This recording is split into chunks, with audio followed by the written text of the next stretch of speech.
सा सानजा भारताव गोबां एकर्ड जालांबाय आरो गोबां एकर्डनि इमप्लिमेन्टेशना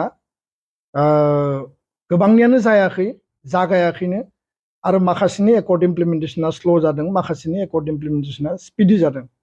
दा बिनि सायाव जुदि जोङो माने मोनसे भिउ जुदि जोङो मोनसे नोजोर बोयोब्ला अबजार्भ खालायोब्ला जों नुयो जे 1985 आव आसाम सुक्ति जादोंमोन आसाम एकर्ड बिनि क्लज नाम्बार 6 असमिया रक्षा कवचआ इमप्लिमेन्ट जायाखै असमिया रक्षा कवच असमिया टाइटेलाव जों आपत्ति दङ बेखौबो जों बुंनाय जाबाय आरो बिनि डेफिनेशना दाबो क्लियार जायाखै फारसेथिं क्लज 10 आव दङमोन ट्राइबेल बेल एन्ड ब्लक ट्राइबेलनि प्रटेक्शननि बाथ्रा बे इमप्लिमेन्ट जायाखै मिजो नेशनेल फ्रन्ट 1986 नि जि एकर्ड दाख्लैबावै जि माने जराम पिपल्स मुभमेन्ट ZPM नि जि मोनसे पलिटिकेल बिथांमोननि एजेन्डा बेयाव बेखौ इमप्लिमेन्ट खालामनायनि आवाज दैखांदों फारसेथिं जोङो जुदि नायोब्ला BTC एकर्डनि जुदि एकर्ड इमप्लिमेन्टेशननि बाथ्राखौ जों जुदि बुङोब्ला 15टा जि इलास्ट्रेटिभ मोनसे प्रजेक्ट्स बा डेभलपमेन्ट इनफ्रास्ट्राक्चार दङमोन बिनि बेलायाव जों जुदि नायोब्ला जों नुगोन जे centre for development of research of Bodo' language बेखौ बबेयाव गायसनखो जों दाबो मिथिया दा बेखायनो बेयो जोंनि नोजोराव गोलैयाखै 2 नम्बरा जाबाय सुपार स्पेसिलिटी हस्पिटाल जानांगौमोन क'क्राझाराव बेखौ दिनै जों गायसननाय नुवाखै स्पर्ट्स कमप्लेक्स डिस्ट्रिक्ट लेभेलाव जानांगौमोन दायो आसाम सरकारनि सिगनेचार प्रजेक्ट बा गुबुन गुबुन MLA समष्टिनि स्पर्ट्स माने कमप्लेक्स बा बेबायदि स्टेडियाम जादों खिन्थु बै 17 बोसोराव जों नुवाखै फारसेथिं एग्रिकालचार कक्लेराबारि फार्म दङमोन बेखौ जौगाहोनायनि थाखाय जों जेबो खामानि मावनाय नुवासै मानास सेंचुरिनि जि मेटार दङमोन बेखौ इन्टारनेशनेल हटस्पट खालामनांगौ बे लेभेलाव डेभलपमेन्ट खालामनाय जायासै इन्ड' भुटान बर्डारनि जमदुवारनिफ्राय भैरबकुन्दसिम जे हाइवे बानायनांगौमोन बे हाइवे बानायनायखौबो जों नुवासै मडेल डायरी फिसारि हर्टिकालचार पल्ट्रि बायदिसिना इमप्लयमेन्ट जेनेरेशननि बानायनांगौमोन जों बेखौ बानायनाय नुवाखै भेटेनारि हस्पिटालबो जोङो बेबायदि मजबुत लेभेलाव जों नुवाखै दा बिनि अनगायैबो BTC एकर्डनि जि 8.0 8 नम्बर दफायाव ST हिल कार्बि आंलंनि इस्युआ दङमोन 17 बोसोराव जिखिनि एलायन्स सरकाराव दङमोन सेन्टार स्टेट काउन्सिल 3 टायार सरकार मनमोहन सिंहनि सरकार तरुण गगैनि सरकार बे टाइमाव कार्बि आंलंनि ST हिलनि इस्युआ ओरैनो गोलैनानै थाबाय फारसेथिं 4.3 आव जि लेन्ड पलिसि लाबोनांगौमोन बे लेन्ड पलिसिखौ काउन्सिलाव एक्सक्लुसिभलि ट्राइबेल आरो नन ट्राइबेलनि लेन्ड राइटनि सायाव खुनु बेबायदि पलिसि नीति खालामनाय जायाखै 3.2 95 भिलेज जोङो दायो बाउन्डारि कमिसनावसो उल्था होफिननो गोनां जादों जि 95 भिलेजखौ ओरैनो सोस'नो हायोमोन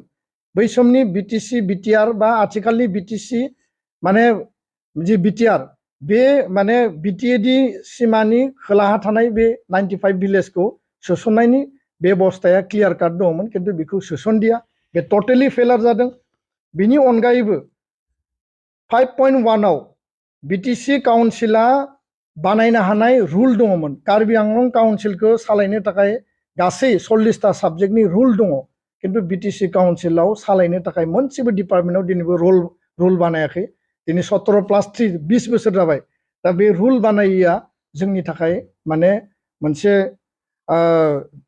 बे काउन्सिलखौ सालायनायनि मेकानिजमाव मोनसे सर्ट फल होननानै जों बुंनो सानो आरो थांनाय समाव बेखौ बानायनाय जादिया दा बेनिखायनो बेफोर खामानिफोरखौ मावनांगौनि थाखाय जोङो दाबि दैखांदों CITआ माने स्टेट इउनिभार्सिटि जानांगौमोन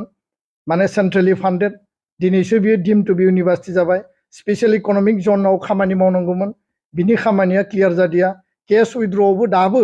इलेक्सन फैयोब्ला जोंनि आगोलनि जायफोर केस थानाय बिसोरनियाव वारेन्ट फैयो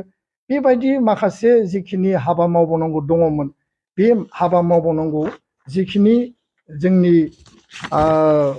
एकर्ड इमप्लिमेन्टेशनाव BTC एकर्डआव गोबां लेप्सेस थालांदों आरो बेखौ मावनाय जायाखिसै दा बेखायनो इमानुएल मुसाहारि बिथाङा बुंदों जे 2014 सनाव एबसुआ पिल्लाइ कमिटिखौ बादा होदों पिल्लाइ कमिटिखौ बादा होनायनि बेलायाव स्पष्ट बाथ्राया बेबायदि जे बे समाव एबसु NDPनि आन्दोलन सोलिबाय थादों भारतआव जेफोर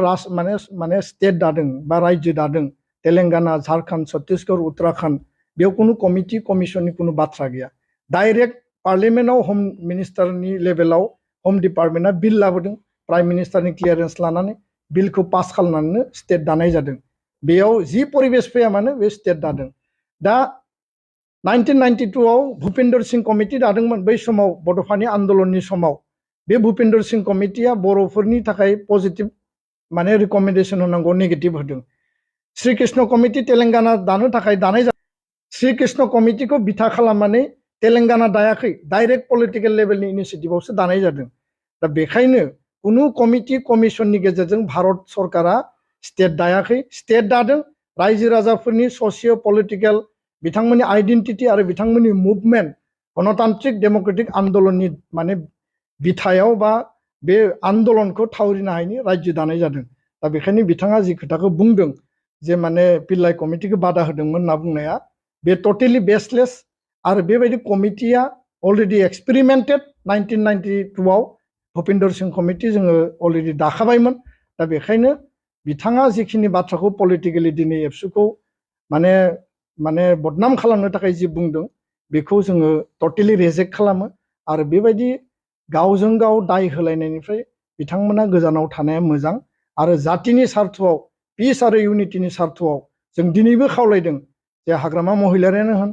बा प्रमद बर'आनो होन बा सोरबा XYZआनो होन जातीय सार्थआव जोङो दिनै बयबो आवाज दैखांनांगौ आरो जोंनि भबिष्यतआ हारिनि सार्थआव जोङो गावखौनो गावनि आथिङाव गसंनानै हाबा मावनायनि थाखाय बयबो रल आरो रेसपन्सिबिलिटिखौ लानानै सरकार आरो अपोजिसन बयबो जातिनि सार्थआव हाबा मावोब्ला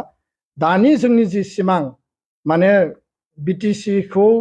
बा बिटिआरखौ एक्सपान्डेड खालामनाय सिट एनहेन्समेन्ट खालामनाय मोर अट'नमिनि जिखिनि बेबस्था बेखौ जोङो आल्टिमेटलि मोगथाङाव मोनफुंनो हागोन गोजोन्थों